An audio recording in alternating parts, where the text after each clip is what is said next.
ঋণ পরিশোধে ব্যর্থ। প্রাক্তন তৃণমূল কাউন্সিলরের বাড়ি দখল নিল ব্যাংক। এদিন কড়া নিরাপত্তায় বাড়িটি নিজেদের দখলে নেয় ব্যাংক কর্তৃপক্ষ। ঋণ পরিশোধে ব্যর্থ প্রাক্তন তৃণমূল কাউন্সিলর, বাড়ির দখল নিল ব্যাংক কর্তৃপক্ষ।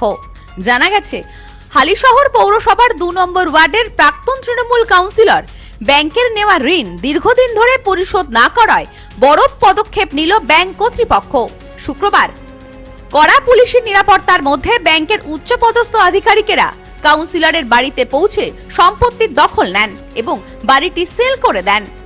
ব্যাংক সূত্রে জানা গেছে, ঋণ পরিশোধ না হওয়ায় আইনি প্রক্রিয়া সম্পন্ন করেই এই পদক্ষেপ নেওয়া হয়েছে।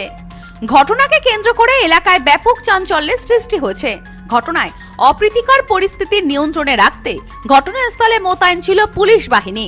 সদ্য লন্ডন থেকে চোখের অপারেশনের বিশেষ প্রশিক্ষণ নিয়ে ফিরেছেন ডাক্তার মোনাজির হোসেন। বনগাঁতে এই সর্বপ্রথম কোলফেকো, টোরিক, মাল্টিফোকাল ছানি অপারেশনের জন্য আসুন বনগাঁ আই কেয়ারে। জানা গেছে, ব্যাংক থেকে ঋণ নেওয়ার পর দীর্ঘদিন তা পরিশোধ করেননি কাউন্সিলর। আসলে সাথে বাড়ছিল সুদের পরিমাণ। বারবার ব্যাংক কর্তৃপক্ষ চিঠি দিলেও লোন পরিশোধের উদ্যোগ নেননি বলে অভিযোগ। এসবের মাঝে কয়েকদিন আগে ব্যাংকের পক্ষ থেকে নোটিশ টাঙিয়ে দেওয়া হয় বাড়িতে। এদিন পদক্ষেপ নেওয়া হয়। এ বিষয়ে স্থানীয় এক মহিলা বলেন, ব্যাংকের তরফ থেকে যেদিন নোটিশ টাঙানো হয়েছিল সেদিন আমাকে ডাকা হয়েছিল। আমরা আগে বিষয়টি জানতাম না। নোটিশ দেওয়ার পর ব্যাংকের থেকে বলা হয় ওনাদের সাথে দেখা হলে বা যোগাযোগ হলে বিষয়টি জানানোর ব্যাপারে। আজ সকালে ব্যাংকের লোকজন আসে, বাড়িটি খালি করা হয়েছে। 2 নম্বর ওয়ার্ডের কাউন্সিলর ছিলেন, উনি ছিলেন। আপনার প্রতিবেশী তিনি, হ্যাঁ, তিনি কোন পৌরসভার? হালিশহর পৌরসভার কত নম্বর ওয়ার্ড? 2 নম্বর ওয়ার্ডের। কি নাম? কবির সরকার। কতদিন আগে জানতে পারলেন যে ব্যাংকের লোন ছিল? আমি জাস্ট কালকে রাত্রিরে জানতে পেরেছি। ছিল অ্যামাউন্ট কত ছিল? অ্যামাউন্টটা বলতে পারবো না, আমি ঠিক জানি না। ছিল গেটে কোনো? হ্যাঁ, নোটিশ ছিল। নোটিশ ব্যাংকের লোক এসেছিল, তখনও আমাকেই ডেকেছিল। যেহেতু আমি পাশে, আমার 24 ঘন্টা দোকানটা খোলা থাকে, আমার দোকানেই থাকি, আমি দোকানেই থাকি, তার জন্য আমাকেই ব্যাংকের ম্যানেজার এসে ডেকেছে, ম্যাডাম একটু শুনবেন, আমরা এই নোটিশটা টাঙিয়ে দিয়ে গেলাম, একটু যদি আপনি পারেন ওনাদের দেখা হয় বা কোনো যোগাযোগ হয় তাহলে একটু জানাবেন।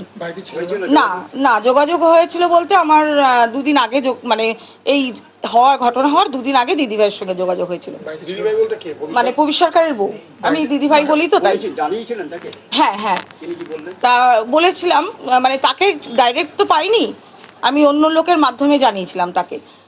তাকে বলেছিল, তা জিজ্ঞেস করলাম যে আপনি কি বলেছেন? বললো হ্যাঁ আমি বলেছি।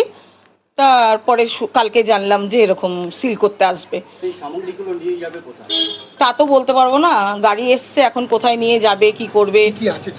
জিনিস তো একটা সংসারে যা থাকে। Bureau report, news no man's land, Halisahar. পশ্চিমবঙ্গের উত্তর 24 পরগনা জেলার বনগাঁ এলাকায় Sudhir Karmakar college of education এক স্বনামধন্য এবং অতি উল্লেখযোগ্য শিক্ষণ মহাবিদ্যালয়। বর্তমান এই শিক্ষক মহাবিদ্যালয়ে নতুন শিক্ষাবর্ষে বিএড অ্যাডমিশান চলছে। তাই বিএড অ্যাডমিশান নেওয়ার বিষয়ে যে সমস্ত শিক্ষার্থীরা আগ্রহী তারা অতি সত্বর কলেজের অফিসে এসে যোগাযোগ করবেন। আমাদের কলেজের ঠিকানা গোপালনগর, চরচালকি, বনগাঁ, উত্তর 24 পরগনা। পিন নম্বর 743235।